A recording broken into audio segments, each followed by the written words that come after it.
Start. 70 kg का patient, ठीक, with hypercapnia, PCO2 70 and pH 7.1, bicarbonate 15। इसका मतलब it is acute respiratory acidosis with high PF ratio, PaO2 40 and FiO2 70 था, FiO2 100, 40/100 is around 40.4, तो less than 150। तो हम लोग बहुत सीरियस पेशेंट है, उसको हम लोग को वेंटिलेटर पे डालना है, ठीक। हम लोग वेंटिलेटर सेटिंग शुरू करेंगे, पेशेंट को एनेस्थेटाइज कर देंगे। उसके करने के पहले, स्केलेटल मसल ब्लॉकर देने के पहले हम लोग वेंटिलेटर सेट कर लेंगे अपना। सबसे पहले हम लोग, क्योंकि उसको एनेस्थेटाइज कर रहे हैं, स्केलेटल मसल ब्लॉकर दे रहे हैं, तो हम लोग पहले वॉल्यूम कंट्रोल मोड से शुरू करेंगे। Will start with volume control mode. Volume control mode में लगाकर, क्योंकि हम लोगों को पूरा वेंटिलेशन दे देना है, सब कुछ, वर्क ऑफ ब्रीदिंग भी नहीं देना है पेशेंट को। तो हमने वॉल्यूम कंट्रोल मोड पे शुरू करा। सबसे पहले FiO2 सेट करते हैं 100% FiO2, ठीक। उसके बाद आते हैं वॉल्यूम, टाइडल वॉल्यूम पे। 70 kg पेशेंट है, हम लोग कितना देंगे इसको टाइडल वॉल्यूम? 5 to 15 है। अब इनिशियली वर्क ऑफ ब्रीदिंग ज़्यादा था, इनिशियली जब भी शुरू करेंगे तो हायर वॉल्यूम से शुरू करेंगे। 10 अराउंड 500 to 600 अराउंड हम लोग 700 दे दें।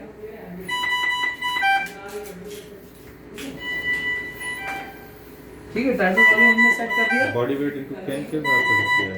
10 के हिसाब से करा है, 10 से थोड़ा कम ही रखा है, 8 पे रखा है। जी। तो हमने 650 उसको टाइटल वॉल्यूम देना शुरू कर दिया। Yes sir. ठीक, अब उसका मिनट वेंटिलेशन हमको कम से कम उसका 8 लीटर रखना है, 8 लीटर पर मिनट, जिससे उसकी मेटाबॉलिक रिक्वायरमेंट मेंटेन हो सके। तो मिनट वेंटिलेशन को 8 लीटर रखने के लिए 700 इंटू कितना कर दें जो 8 लीटर हो जाए? रेस्पिरेटरी रेट कितना कर दें? रेस्पिरेटरी रेट कितना कर दें? 20 कर दें। 8000 में 650 से डिवाइड कर दीजिए। नहीं हाँ सर, 800 को 65 से डिवाइड कर दीजिए, तो आ जाएगा उतना रेट। 65 से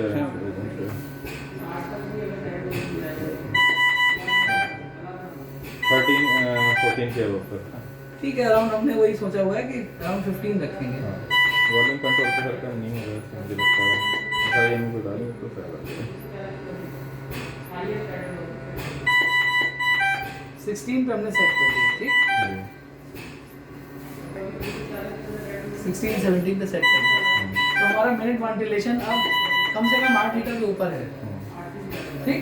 मिनट वेंटिलेशन में 8 लीटर के ऊपर कर दिया, टाइडल वॉल्यूम सेट करके। अब हमको ऑक्सीजनेशन बढ़ाना है, इंस्पिरेशन का टाइम बढ़ाना है, तो TI कितना कर देंगे? Normal TI is 1:2। तो 1:2 नॉर्मल 4 सेकंड का होता है अगर, तो हम लोग इंस्पिरेशन को 3 सेकंड करते हैं, ठीक।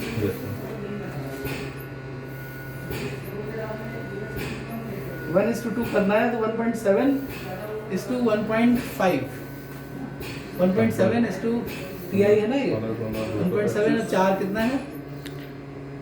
1:2 करना है, कितना करेंगे? 4 सेकंड में 1:2, 17 4 सेकंड में 1:2 आपको करना है। तो एक बार में ये तीन ले रहा है, वही एक इंस्पिरेशन हो गया और वो हो गया, तो 2 पे करिए सर, डबल करिए तो। हमें 4 रखना है maximum total, inspiration plus expiration ना। हाँ, इंस्पिरेशन एक्सपिरेशन 4 रखा है। इसको हम कितना रखें? इसको 1 अगर करा हमने तो वो 3 हो गया, 1:3 हो गया, तो 4/3 करना पड़ेगा। 1:2, हम इसको 2 कर दें। 1.7 ऊपर नहीं जा रहा, क्या चक्कर तो है? कुछ 6 करेंगे आप, तब 2 का आएगा। ठीक है, हो गया। 3:1 कर दें, हाँ, है ना? ये हो गया। अभी हमने इनिशियल इसका TI बढ़ा दिया, TI बढ़ा दिया जिससे कि इंस्पिरेशन मेंटेन हो, ठीक। TI हमने इंक्रीज कर दिया, ऑक्सीजनेशन इंप्रूव करने के लिए FiO2 100% कर दिया, और मिनट वेंटिलेशन बढ़ा दिया, ठीक। क्योंकि आपकी मिनट वेंटिलेशन क्यों बढ़ाया हमने? कार्बन डाइऑक्साइड बढ़ी हुई है उसकी, ठीक है। तो मिनट वेंटिलेशन बढ़ा दिया हमने। पीप हमको मिनिमम कम से कम 5 से 8 के बीच में रखना है, हायर पीप रखने की जरूरत नहीं है।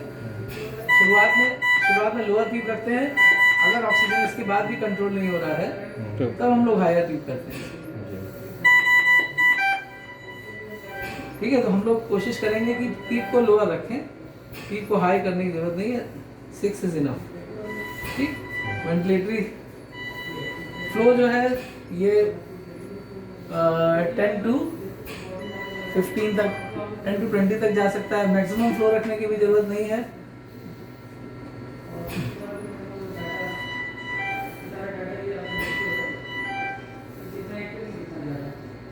ट्वेंटी टू 200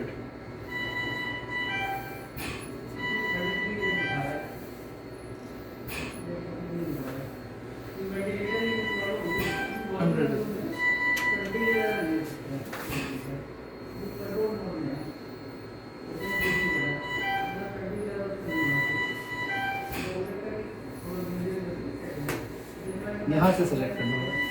हमने फ्लो 100 के करीब सेट कर दिया, उसका 50% पे फ्लो कर दिया। ठीक, अब ये आपकी इनिशियल सेटिंग्स हो गई हैं according to respiratory acidosis with hypoxaemia, type 2 respiratory failure. अब आप इसके बाद पेशेंट को एनेस्थेटाइज करके स्केलेटल मसल रिलैक्सेंट लगा के पेशेंट को फिर कनेक्ट कर देंगे। ठीक है,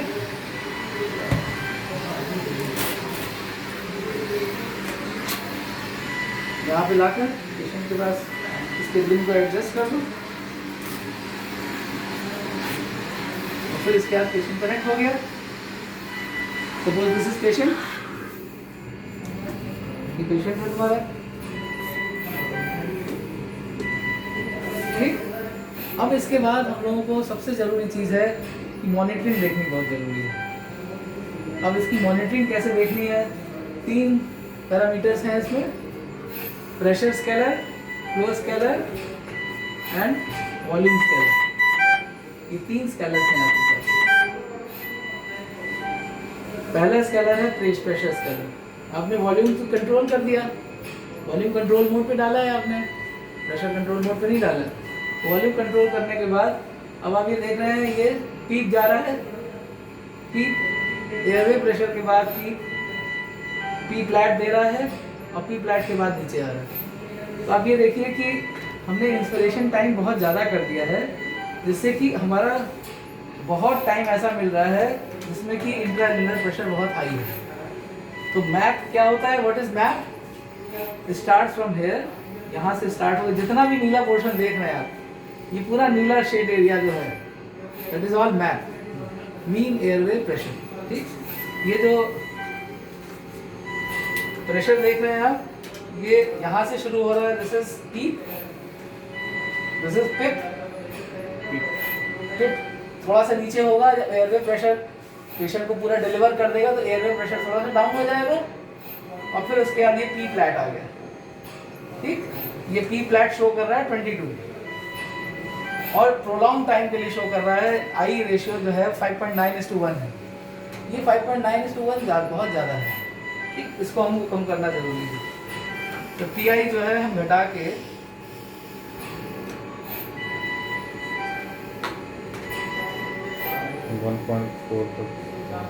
1.5:1 ठीक है। ठीक, अब ये जो कम हो जाएगा। ठीक है, हमने मिनरल वेंटिलेशन कम कर दिया, अब ये एकदम सही है, 3:1 के करीब आ गया।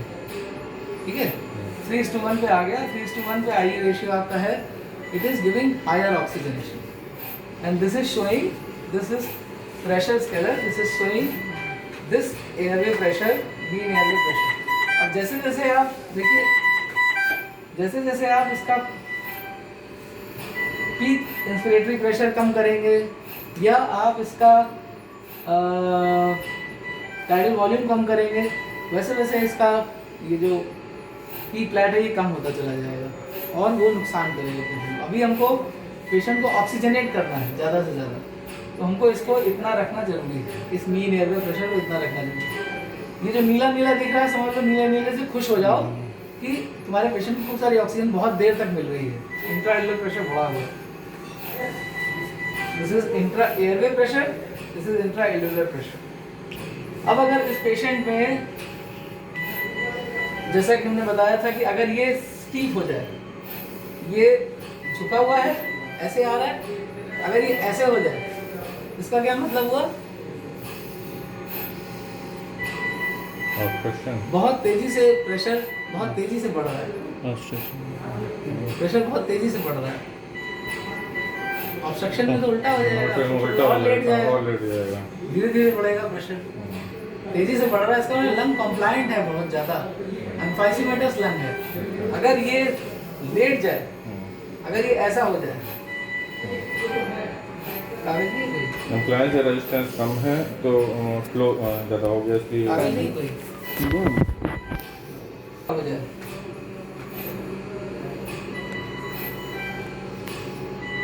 इस तरह होने की बजाय कि इस तरह हो जाए, then it is obstructive lung. आपका फ्लो जो है बहुत देर में बढ़ रहा है, ठीक है, इस बात को ध्यान रखना है। और अगर फ्लो अगर फ्लो में इंस्पिरेटरी लिम्ब है और अगर फ्लो ऐसे आना चाहिए, ऐसे आ रहा है, अगर फ्लो अगर ऐसे हो जाए, then again it is asthma, again is obstruction. इसको छोड़ दो। हाँ हो सकता है, यहाँ से ये इंस्पिरेटरी है ना, अब दो बार लेट रहा है, थोड़ा थोड़ा लेटना शुरू हो गया, जी वही ग्राफ आगे बढ़ता है। ठीक है। तो ये एक्सपिरेटरी फेज शुरू कर रहा है। एक्सपेक्टेड। तो ये दो चीजें आपको ध्यान रखनी है, रेट ऑफ राइज छोड़ दो, this is rate of rise, अब देखो ठीक हो गया, ये रेट ऑफ राइज ये देखना है, ठीक है। और अगर मान लो रेस्ट्रिक्टिव लंग डिजीज है तब क्या होगा? अगर रेस्ट्रिक्टिव लंग डिजीज है यानी कि लंग कोलैप्स कर गया या न्यूमोथोरेक्स हो गया, तो कैसा आएगा? प्रेशर आप बढ़ा रहे हैं लेकिन प्रेशर बहुत तेजी से बढ़ रहा है, लंग एक्सपेंड नहीं कर रहा है, तो कैसा होगा? चलो पहले अच्छा तीनों चीजें बता रहे हैं, फिर उसके बाद समझो, अभी कंफ्यूज नहीं करेंगे। ये तुम्हें प्रेशर स्केलर समझ में आ गया? यहाँ तक साइकिल खत्म हो गई, यहाँ से एक्सपिरेटरी साइकिल शुरू हो गई, यहाँ पे साइकिल खत्म हो गई, एक्सपिरेटरी साइकिल शुरू हो गई, ठीक। ये है volume flow scalar, this is inspiration, this is expiration, this is inspiration, this is expiration. ये थोड़ा ये देख लो, इस वजह से आ रहा है टेस्ट लंग की वजह से। अब यहाँ कल ये चीजें थोड़ा सा मिसबिहेव भी कर रहा है, हर बार इंस्पिरेशन के साथ एक्सपिरेशन के अलावा बीच बीच में भी आ रहे हैं, वो नहीं मालूम क्यों आ रहे हैं, वो हो सकता है कंप्यूटर इसका मिसबिहेव कर रहा हो क्योंकि इस समय आर्टिफिशियल लंग है इसलिए, ठीक। अब ये अगर मान लो ये जो एक्सपिरेटरी लिम्ब है, ये अगर इस तरह के ना होकर इस तरह से आ रहा है नीचे, इस तरह से ना होकर ये इस तरह से आए, then again it is obstruction, ठीक है। और अगर फ्लो इस तरह से आए, फ्लो इस तरह से आ रहा है यानी फ्लो हो नहीं पा रहा है पूरा, अगेन इट इज ऑब्स्ट्रक्शन, क्योंकि फ्लो पूरा मेंटेन ही नहीं हो पा रहा, ऊपर तक जा ही नहीं रहा फ्लो, अगेन इज ऑब्स्ट्रक्शन। तो ये फ्लो वॉल्यूम एस्केलर हो गया, this is volume, this is volume. अब इसमें देखो वॉल्यूम पूरा ऊपर तक करीब 650 ml, दिस इज 1 650 तक आ रहा है पूरा, ठीक है। अब अगर ये हम दे रहे हैं अगर 650, लेकिन अगर ये यहीं तक जा रहा है, यहाँ तक आना चाहिए उसको टाइडल वॉल्यूम, लेकिन ये यहीं तक आ रहा है, इसका क्या मतलब हुआ? It is restrictive lung, lung expand ही नहीं कर रहा है, आप वॉल्यूम दे रहे हैं लेकिन लंग एक्सपेंड नहीं कर रहा, प्रेशर हाई हो रहा है, बहुत तेजी प्रेशर हाई हो रहा है, प्रेशर इसका ऐसे बढ़ जाएगा, प्रेशर हाई हो रहा है लेकिन लंग एक्सपेंड नहीं कर रहा है, इसका मतलब ये न्यूमोथोरेक्स डेवलप हो गया है या लंग निमोनिया हो गया है लंग में, जिसकी वजह से ये लंग डेवलप नहीं कर रहा। तो ये जो प्रेशर फ्लो वॉल्यूम स्केलर्स जो है, ये हमारे बीमारी की डायग्नोसिस करने में भी काम आते हैं। तो अब तुमने पेशेंट आया, उसको इंट्यूबेट करके कंट्रोल वेंटिलेशन पे करना शुरू कर दिया, अब इसके बाद तुमने देखा कि शाम तक पेशेंट काफ़ी, जब शाम को तुम इवनिंग राउंड पे आए तो शाम को तुमने देखा कि पेशेंट एकदम ठीक होना शुरू हो गया। SpO2 उसका करीब आ गया 90। ये अब आपने एक जब ABG करा के देखा था दोपहर में 4 घंटे के बाद, तो उसमें PaO2 हो गया था इसका 80 के करीब, PCO2 हो गया था 55, ठीक है, और बाइकार्बोनेट्स 21 22 हो गए थे। इसका मतलब पेशेंट इंप्रूव करना शुरू कर दिया था। ब्लड प्रेशर भी उसका नॉर्मल है। शाम को आप आए, शाम को आपने देखा कि पेशेंट इंप्रूव कर गया है, काफ़ी एक्टिव भी हो रहा है बीच बीच में। तो आप क्या करेंगे? अब नेक्स्ट स्टेप क्या होगा आपका? सुबह 8 बजे राउंड लिया था आपने, अब शाम को 8 बजे 12 घंटे बाद आप आए, अब क्या करेंगे? सर शाम की कंडीशन एक बार फिर बता दीजिए, क्या कंडीशन आपने बताई थी शाम को? PaO2 उसका 80 हो गया, अच्छा, ठीक है, pH उसका 7.3 के अराउंड आ गया, कार्बन डाइऑक्साइड 55 हो गई, ठीक है, SpO2 उसका 90 पे पहुंच गया है, ठीक है। FiO2 रिक्वायरमेंट, अब FiO2 आपका 100% चल ही रहा था अभी, अब आप नेक्स्ट क्या करेंगे? सर FiO2 पहले तो कम कर लेंगे थोड़ा सा, और दूसरी बात ये है कि वेट थोड़ा सा कम करेंगे। ये देखेंगे कि इसको अगर सेल्फ की ब्रीदिंग आना चालू हो गई हैं तो उसको फिर शिफ्ट करने की कोशिश करेंगे SIMD मोड में। अभी एकदम से नहीं, अब एक्सरे कराएंगे यहाँ पे। अच्छा, एक्सरे 12 घंटे के बाद आपने देखा सब कुछ नॉर्मल हो गया है, तो आप एक एक्सरे करा के देखेंगे। एक्सरे में लंग की बेस लाइन है, लंग इनिशियली तो लंग बहुत डिस्टॉर्टेड होगा, तो इनिशियली नहीं कराने से फ़ायदा नहीं होता। 12 घंटे के बाद जब आपने देखा सब कुछ नॉर्मल होना शुरू हो गया, तो आप उसका एक्सरे कराएंगे। एक उसका ABG आपने करा ही लिया, एक्सरे देखिए लंग एक्सपेंशन होना शुरू हो गया नहीं हो गया, लंग में कोई और इन्फिल्ट्रेट्स या निमोनिया तो नहीं है, ये देख लिया आप, क्योंकि जब तक आप लंग नहीं देखेंगे तब तक आप आगे के लिए कहानी नहीं कर सकते। फिर उसके बाद आप 10-10 या 20-20 FiO2 कम करना शुरू करेंगे। अगले 1-2 घंटे में आप FiO2 को 10-10 या 20 कम करना शुरू करेंगे, ठीक। फिर आप देखते रहेंगे SpO2 उसका गिर तो नहीं रहा है, SpO2 मेंटेन्ड है, सब कुछ मेंटेन्ड है, पेशेंट थोड़ा बीच में एक्टिव होने की कोशिश कर रहा है, तो अब रात में कोई भी नया डिसीजन नहीं लेंगे, ओवरनाइट वैसे के वैसे ही चलने देंगे, ठीक है। रात में बस खाली FiO2 को कम करते जाएंगे, FiO2 देख लेंगे कि FiO2 नॉर्मल हो गया है कि नहीं हो गया है। रेस्पिरेटरी मिनट वेंटिलेशन और कम करके देख सकते हैं, ठीक है, क्योंकि मिनट वेंटिलेशन हम लोगों ने हायर सेट किया था, हम लोगों ने करीब 7 पे रखा था, हम लोग कोशिश करें 6 पे ले आए उसको, ठीक। तो 6 7 तो 42,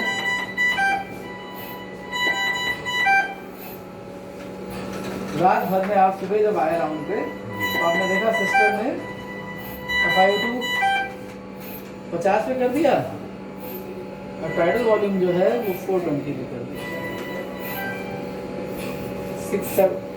6 पे कर दिया। पहले आपने 8 पे रखा था टाइडल वॉल्यूम, अब आपने 6 पे कर दिया, ठीक है।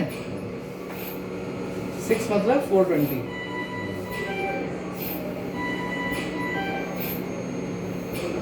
ठीक।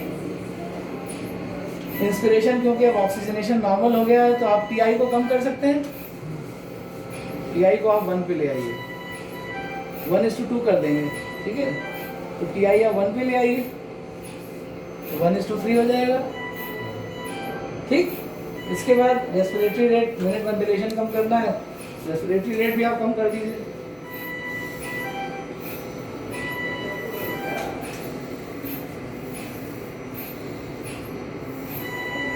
ठीक। पीप आपने ज़्यादा बढ़ाया नहीं था तो आपने नॉर्मल 6 कर दिया। अब आप देख रहे हैं कि आपने मिनिमम वेंटिलेशन सेटिंग्स में फ्लो आपका 103 था, फ्लो भी घटा दीजिए, क्योंकि अपने जब टाइडल वॉल्यूम घटा दिया तो फ्लो भी घटा दीजिए, फ्लो भी 50 पे ले आइए, 50% फ्लो कर दीजिए कम, ठीक। फ्लो आपने कम कर दिया, तो आपने सब कुछ अपना वेंटिलेटर सेटिंग्स 50% पे कर दी। 50% पे करने के बाद एक घंटे बाद ABG करा के देखो। अब ABG में रिपोर्ट्स जो आई हैं वो कार्बन डाइऑक्साइड उसका हो गया है 50, ऑक्सीजन 80 हो गया, pH 7.4, सब कुछ नॉर्मल हो गया, ठीक।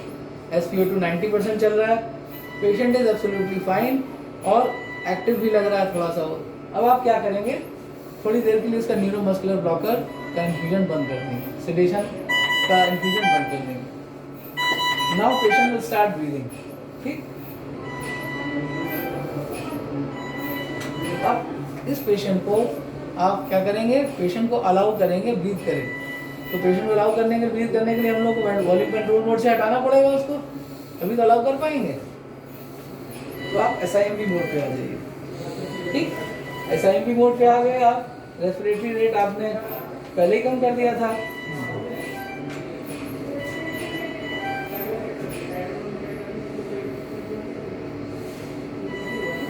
इसमें देखिए 16 से नीचे आ गया था ये रेट ना, उसमें नहीं आ रहा था 16 से नीचे। क्या चीज़?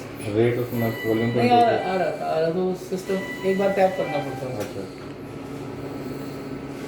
अब आप देखिए यहाँ पर सेटिंग्स, TI आपने 1 कर ही दिया था, 1:2, ये 2:1 आ रहा है। टाइटल वॉल्यूम 430 कर दिया था।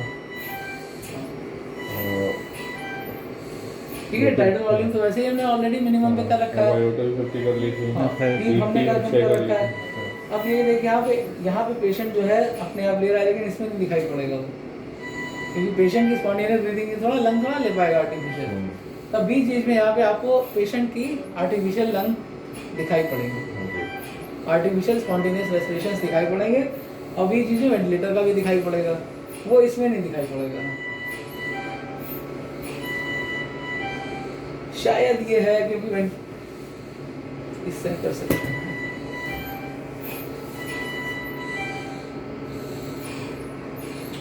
अगर इसमें अम्बू का हमने एक दो दिया, जैसे पेशेंट एकदम स्टिमुलेट हो गया।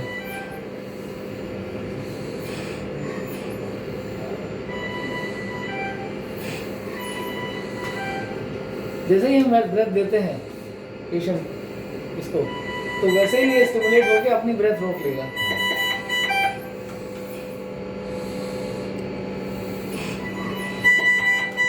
इसने रोक लिया अपनी ब्रेथ। तो ये सिंक्रोनाइज इंटरमिटेंट वेंटिलेशन का काम ही यही होता है। अगर पेशेंट ने ब्रेथ दी है तो आपको ब्रेथ देने की जरूरत नहीं, वेंटिलेटर को ब्रेथ देने की जरूरत नहीं। अगर पेशेंट कम ब्रेथ दे रहा है तो फिर आप उसको एक असिस्टेड वेंटिलेशन ब्रेथ दीजिए, अदरवाइज वेंटिलेटर उस समय अपनी ब्रेथ नहीं देगा। ठीक, तो दोनों तरह की ब्रेथ चलेंगी, स्पॉन्टेनियस ब्रेथ भी चलेगी और जो टाइम साइकिल ब्रेथ वेंटिलेटर ने सेट करी वो चलेगी, वो भी चलेगी SIMV पे। अब इसमें SIMV पे करने के बाद अगला स्टेप क्या करेंगे आप? SIMV पे डाल दिया आपने, फिर क्या करेंगे?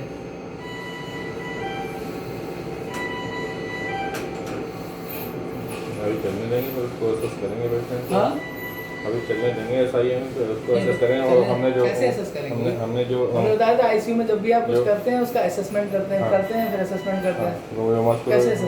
जो मस्कुलर रिलैक्सेंट हमने दिया था वो तो हमने विड्रॉ कर दिया है। अभी ये विड्रॉ नहीं, थोड़ी देर के लिए विड्रॉ किया, अभी नहीं, पूरे तरह नहीं किया। ये देखेंगे कि सेल्फ अपनी रेस्पिरेशन कितनी वो ले पा रहा है पेशेंट, लेने के बाद और किस चीज़ को मॉनिटर करेंगे?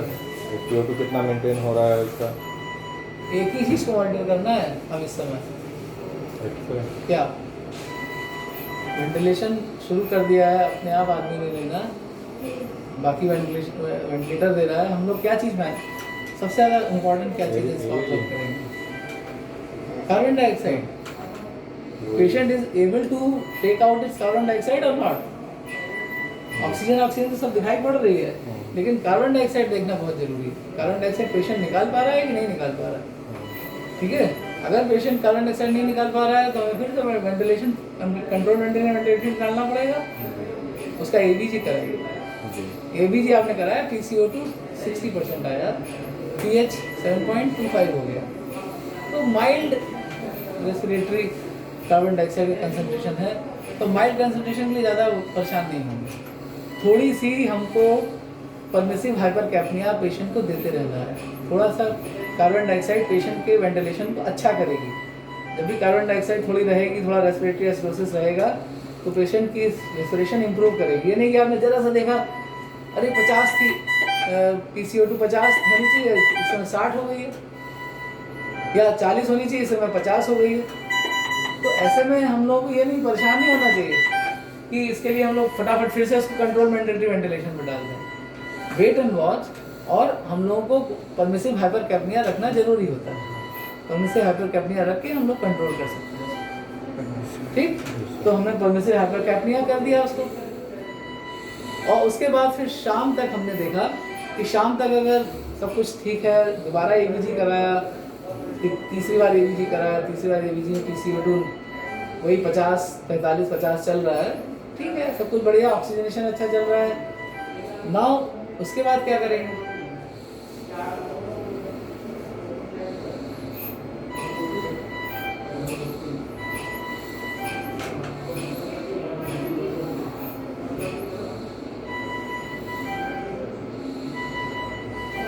Now we will ट्रेनिंग और तो नहीं करेंगे, ये रिपीट करेंगे शाम नहीं हो तो गया, वो कर लिया। अब हम लोग ऐसा क्या, भी तो डाउन नहीं लाएंगे। देखो SIMV पे हमने रखा था, यहाँ पे प्रेशर सपोर्ट कहीं नहीं है, देखो। अच्छा, ये प्रेशर सपोर्ट है। SIMV पे ये लोग मान के चल रहे हैं कि प्रेशर सपोर्ट हमने 8 का दिया हुआ है। SIMV विद प्रेशर सपोर्ट रखना जरूरी है, ठीक है ना? SIMV विद प्रेशर सपोर्ट, तो SIMV विद प्रेशर सपोर्ट था। अब हम क्या करेंगे, कंप्लीट उसको पीप खाली कंट्रोल करेंगे, और पेशेंट को हम लोग उसकी ब्रीदिंग पे डाल देंगे।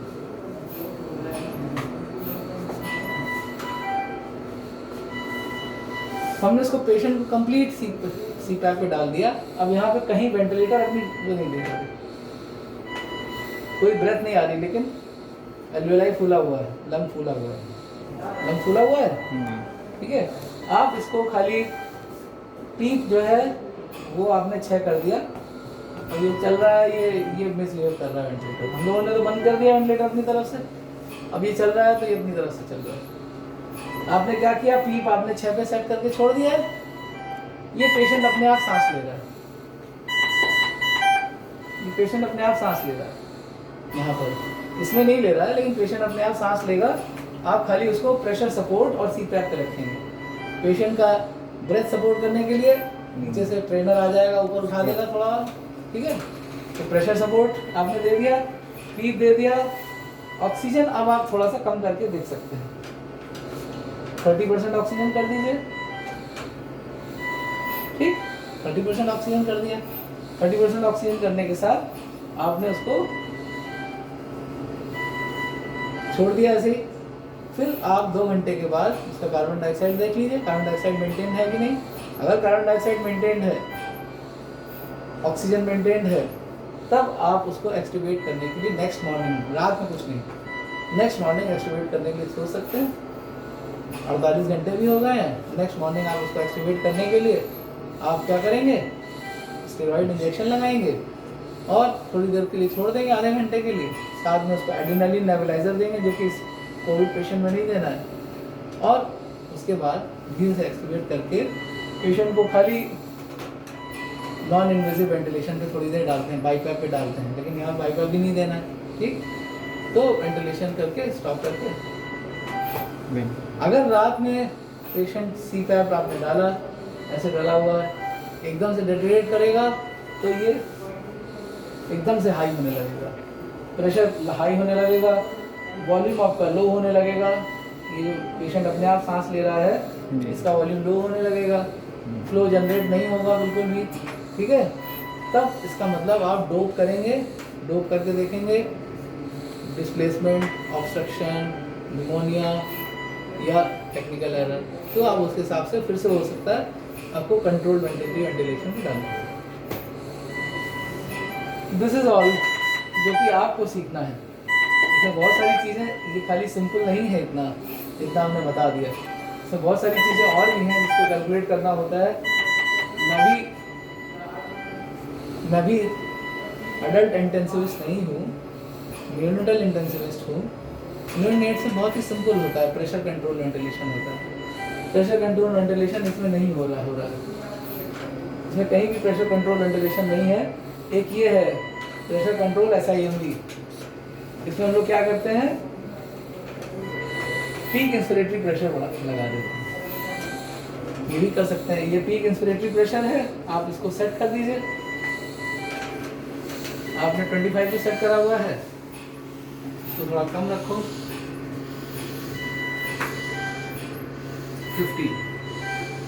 15 पे आप सेट कर दीजिए पीक इंस्पिरेटरी प्रेशर को। अगर ऑक्सीजनेशन बढ़ाना है तो आपको इसको बढ़ाना पड़ेगा। अब ये देखो कम दे रहा है तो यहाँ पे ऑक्सीजनेशन आपकी कम हो जाएगी। तो आपको अगर मैप बढ़ाना है तो मैप बढ़ाने के लिए ट्यूब की प्रेशर ही बढ़ाना पड़ेगा और इसको भी सीधा करना पड़ेगा। कल हम उसके बारे में सुबह बताएंगे कैसे करना है। कोई और क्वेश्चन पूछना हो तो सिस्टर को समझ में आया? हाँ थोड़ा बता रहा है। इतना तो कर लोगी ना कि एंडोट्रैकियल इंट्यूबेट करके यहाँ शुरू कर दो। ये कोना वाला VCCMV is volume control mandatory ventilation और वॉल्यूम कंट्रोल असिस्टेड कंट्रोल मतलब हम लोग कंट्रोल असिस्ट भी कर रहे हैं। इतना तो कर लोगी ना, ये सब सेटिंग्स कर लो। 30% की जगह 100% कर लो। इसको टच करो, बढ़ा दो, 100 कर दो।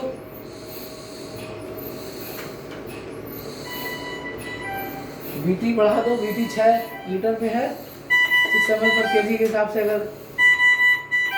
अगर 6 ml पर kg देना है, अगर 100 किलो का पेशेंट है 600 ml देना है, ठीक।